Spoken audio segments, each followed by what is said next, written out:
Ma'am अपना पूरा परिचय बताएं। और मैं रानिका जायसवाल, वर्तमान में क्षेत्रीय मंत्री काशी क्षेत्र महिला मोर्चा भारतीय जनता पार्टी उत्तर प्रदेश, प्रभारी चंदौली महिला मोर्चा, मंडल प्रभारी थाना गद्दी जौनपुर। मैम आज महिला दिवस है। महिला दिवस पे आज भी कुछ महिलाएं ऐसी हैं जो पूरी जीवन अपने घर परिवार के लिए समर्पित कर देती हैं, लेकिन आप भी एक महिला हैं और आज एक अच्छे मुकाम पे हैं। क्या कहना चाहेंगे उन महिलाओं के लिए जो कहीं ना कहीं आज भी अपनी जीवन को पूरे गृहस्थ जीवन में डाल देती हैं? सर्वप्रथम तो सबसे पहले मैं अंतर्राष्ट्रीय महिला दिवस की बधाई देना चाहूंगी। सभी को महिला दिवस की बहुत बहुत बधाई, अंतर्राष्ट्रीय महिला दिवस की, क्योंकि जो हमारे राष्ट्रीय महिला दिवस है वो 17 फरवरी को होता है हमारे भारत का, जो कि वो भारत कोकिला सरोजिनी नायडू जी के नाम पे चलता है। मैं उन महिलाओं को सिर्फ एक संदेश देना चाहूंगी कि देखिए, हम महिला जरूर हैं, लेकिन हमें किसी भी चीज कहीं भी आगे बढ़ने के लिए, किसी भी मुकाम को हासिल करने के लिए परिवार का सपोर्ट होना बहुत जरूरी है। और मैं बहुत सौभाग्यशाली हूँ कि मेरे पति ने हर कदम पे मेरा साथ दिया है। मेरा पदार्पण जो है सोशल सर्विस में, सामाजिक जीवन में 2008 से हुआ, जो कि इनरव्हील वाराणसी नॉर्थ था, जहां मैंने अपना पहला पदार्पण किया। और उसकी सीढ़ी पे चढ़ते हुए आज मैं इस मुकाम पे हूँ। भारतीय जनता पार्टी महिला मोर्चा के एक महत्वपूर्ण गरिमामयी पद को सुशोभित कर रही हूँ। मैं महिलाओं को सिर्फ इतना कहना चाहूंगी, संयम बहुत बड़ी चीज होती है, जो हम महिलाओं में कूट कूट के भरा हुआ है। और आप में अगर कुछ है, अंदर एक पोटेंसी है कि हमें कुछ करना है, तो उस चीज को सबसे पहले घर वालों के साथ आप जो है बैठ के डिस्कस करिए कि मैं कुछ करना चाहती हूँ। अगर वो सपोर्ट करते हैं तो वेल एंड गुड, नहीं करते तो उन्हें मनाएं, समझाएं और उसकी खूबियों को गिनाएं कि हम आपका नाम खराब नहीं करेंगे, नाम ऊंचा करेंगे। और हम देख रहे हैं आज, जैसा कि आप देख रहे हैं, हर मुकाम पे महिलाएं खड़ी हैं, भारत में नहीं वरन विश्व में हर मुकाम पे खड़ी हैं। ऐसा नहीं कि हमारे भारत में ये चीज होती है, विदेशों में भी जो इसकी क्रांति हुई थी, 1909 में क्रांति हुई थी, उसके बाद 1975 में अंतर्राष्ट्रीय महिला दिवस की घोषणा हुई अमेरिका में, क्योंकि वहां भी औरतों को किसी चीज की आजादी नहीं थी, अभिव्यक्ति की आजादी नहीं थी, नौकरी की आजादी नहीं थी, बाहर निकलने की आजादी नहीं थी, वोट की आजादी नहीं थी। तो आज हम जिस पायदान पे, जिस जगह पे खड़े हैं, उसमें मैं एक चीज और जोड़ना चाहूंगी, इसे आप लोग अन्यथा ना लें। भारतीय जनता पार्टी को आज महिलाओं की जो स्थिति है, हमारी इस पार्टी ने वैदिक काल की पुनरावृत्ति कर दी। जैसे शक्ति के लिए माँ दुर्गा, विद्या के लिए माँ सरस्वती और लक्ष्मी के लिए धन के लिए माँ लक्ष्मी की वंदना की जाती थी।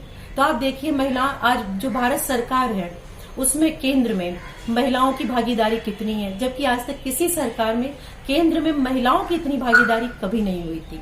इसलिए मैं उन महिलाओं को ये कहना चाहूंगी कि आप, भगवान ने अच्छा बनाया, जो सबको बनाया, धरती पे हर चीज बनाई, जब अच्छा सोचा, बहुत अच्छा सोचा, तो हम नारियों को बनाया, क्योंकि हम वो हैं जो घर में सुबह दरवाजा खोल के दूध और पेपर उठाने से लेके रात की आखिरी लाइट हम बंद करते हैं।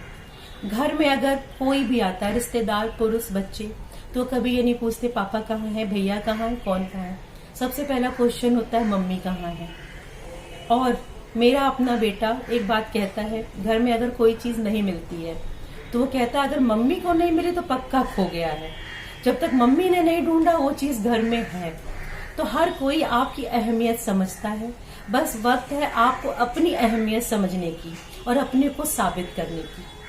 मैम उन महिलाओं के लिए क्या करेंगी जो कहीं न कहीं दहेज प्रथा में अपनी जीवन खत्म हो जा रहा है, कहीं न कहीं बेटियों के संग बलात्कार हो रहा है, उसके बाद वो छुप जा रही हैं, कहीं न कहीं देश के किसी कोने में जाके अपनी इज्जत मान सम्मान के लिए एक तरह से गायब हो जा रही है, उनके लिए कैसे वो? आपने ये बहुत अच्छा क्वेश्चन पूछा अभिषेक जी, मैं इस पर जरूर कुछ बोलना चाहूंगी।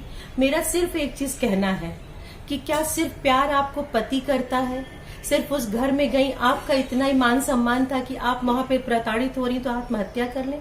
माँ बाप आपसे प्यार नहीं करते? जिन्होंने आपको इतने साल पाल पोस के बड़ा किया, जिसने अपना जीवन दांव पे, माँ बाप अपने को कर्जदार बना लेते हैं एक बेटी को विदा करने में। आप लोग भी समाज में इस चीज को कहीं न कहीं देखते होंगे। तो किसी के लिए हम क्यों खत्म कर लें? किसी के जाने से, किसी के मरने से जिंदगी नहीं रुकती है। जिंदगी को नए सिरे से शुरू करिए। समाज हमारा घर नहीं चलाता है कि हम समाज का मुंह दिखें। और हमारे साथ अन्याय हुआ उसके खिलाफ लड़ना चाहिए। बलात्कार हुआ तो हम नहीं गए थे, किसी ने हमारे साथ ऐसा गलत किया है तो आवाज उठाना चाहिए। और हमें पता है कि अगर हम आवाज उठाएंगे तो हमारी आवाज एक दिन जरूर सुनी जाएगी। हमारे देश के यशस्वी प्रधानमंत्री नरेंद्र मोदी भी बोलते हैं कि महिलाएं सशक्तिकरण, तो उस सशक्तिकरण में भारत में कितनी तेजी से इस चीजों में बदलाव आया है मैम, क्योंकि आप भी एक अच्छे पदाधिकारी भी हैं। बिल्कुल सही बात कह रहे हैं। मैं आपको बता दूं, बदलाव का जो आंकड़ा है वो आप समझ सकते हैं 80% बदलाव आया है। महिला शक्ति मिशन के तहत अभी थानों पे आपने देखा होगा महिला हेल्प डेस्क भी बना हुआ है, जिसमें बहुत त्वरित सुनवाई और निस्तारण हो रहा है उसमें। बस बशर्ते ये जो घर के बड़े बूढ़े होते हैं, जो घर की खुद माएं होती हैं, वो उस चीज को प्रोटेक्ट नहीं करती, चुप करा देती हैं समाज के डर से। इनमें माओं को आगे आना पड़ेगा कि बच्चियों को हतोत्साहित ना करें, उन्हें प्रमोट करें, क्योंकि उनकी बेटी कल को माँ बनेगी, जो ये सिखाएंगी वही लेके वो जाएगी अपने बच्चों के लिए। ये नहीं होना चाहिए। दबना नहीं सिखाना है, गलत करने से बचाना है। ये जरूर राय दीजिए कि भाई गलत मत करो। अगर बेटे सोना है तो आप हीरा है, इसलिए आपको ज्यादा संभाला जाता है, क्योंकि सोना एक बार गिर जाए तो कुछ नहीं, हम हीरे को बहुत हिफाजत से रखते हैं, संभाल के रखते हैं। इसलिए बेटा बेटी का ये फर्क है। क्योंकि देखिए, बच्चे बेटे अगर सौभाग्य हैं तो बेटियां बेटे भाग्य हैं तो बेटियां सौभाग्य हैं। इसलिए अपनी अस्मिता को आप पहचाने, अपनी ताकत को आप पहचाने, क्योंकि विश्व में पूरे धरती पे एक जो चीज ईश्वर ने हमें दी है, सृजन की क्षमता, वो किसी में नहीं है। हम जननी हैं तो इस चीज को, लेकिन इसके लिए जो माएं हैं, जो घर की बड़ी बूढ़ी हैं, उन्हें प्रोटेक्ट करना पड़ेगा। अगर गलत हुआ तो आवाज उठा और वो ताकत बने, घर के पुरुषों को वो रोकें। मुझे आज भी याद है, मेरे घर में मेरी दादी अगर कह देती थी तो मेरे पापा की भी हिम्मत नहीं थी कि उस चीज को वो मना कर दे। तो घर की वरिष्ठ महिला को ऐसा होना चाहिए। क्या कहेंगे महिला दिवस पे उन महिलाओं के लिए जो आज भी कहीं न कहीं, अभी आज पूरे विश्व में या पूरे भारत की बात करते हैं तो कहीं न कहीं अभी भी गुमनामी के अंधेरे में बैठी हैं, जो काम रहते हैं, उनके पास हुनर रहते हुए भी वो अपने आप को सामने नहीं ला पाए। मैं यही कहना चाहती हूँ, अभी आपको बहुत अच्छा क्वेश्चन है आपका। मैं भाग गई हुई थी दिल्ली पिछले 2 तारीख को। 3 तारीख को एक आत्मनिर्भर भारत की स्थापना हुई, जो भारत सरकार में हमारे यशस्वी प्रधानमंत्री जी का सपना है। आर्टिजन, जो रूरल ट्राइबल्स में जो हमारी कला है, पूरे विश्व में हमारी भारत की कला जानी जाती है, वो छिप रही है, वो कला, वो हुनर छिप रहा है। उसको उबारने के लिए गाँव देहातों, जैसे आप ट्राइबल देखते होंगे, आदिवासियों की कला, वो आप मधुबनी पेंटिंग हुई, चाहे बस्तर की कला हुई, चाहे कोसा सिल्क, बहुत सारी चीजें, तो उसका एक बहुत बड़ा प्रदर्शनी इसीलिए लगाया गया कि महिलाएं जो इस हुनर को छिपा के रखी है वो भारत से पूरे विश्व के सामने आए, भारत सरकार के द्वारा। तो उसके तहत अब पूरे भारत में बहुत सारे स्टोर खोले जा रहे हैं, जिसमें अब महिलाओं को अपने हुनर को दिखाने का और साबित करने का एक बहुत बड़ा मौका मिल रहा है, और गाँव को ही हम इसमें जोड़ रहे हैं।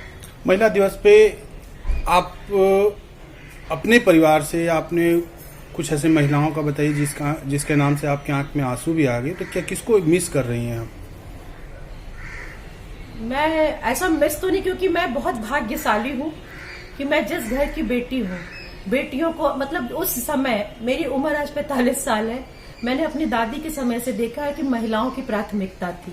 तो कभी एहसास ही नहीं हुआ कि महिलाएं भी दबी कुचली होंगी, क्योंकि घर में वर्चस्व देखा महिलाओं का। और आज भी ये चीज है, चाहे ससुराल हो चाहे मायका, मैं दोनों परिवारों से बहुत सुखी और भाग्यशाली हूँ कि मेरा घर ऐसा है, चाहे हस्बैंड हो, बच्चे हो, पति हो, ससुर हो। हमारे यहाँ कभी ये नहीं कहते कि वो जाएगी, चाहे हस्बैंड हो चाहे ससुर हो, उन्होंने ये कहा वो जाएंगी। इस लहजे में हमारे घर में बात की जाती थी। क्या करना चाहेंगे महिला दिवस पे महिलाओं के लिए? मैं उन्हें सिर्फ ये संदेश देना चाहूंगी कि आपके अंदर इतना बड़ा आत्मबल और हुनर है जिसे आप खुद नहीं जानती। हर एक महिला के अंदर एक क्वालिटी होती है, ये हमें मानना पड़ेगा। बस वक्त जरूरत है उसे पहचानने की और वक्त पे बाहर निकालने की और खुद को साबित करने की।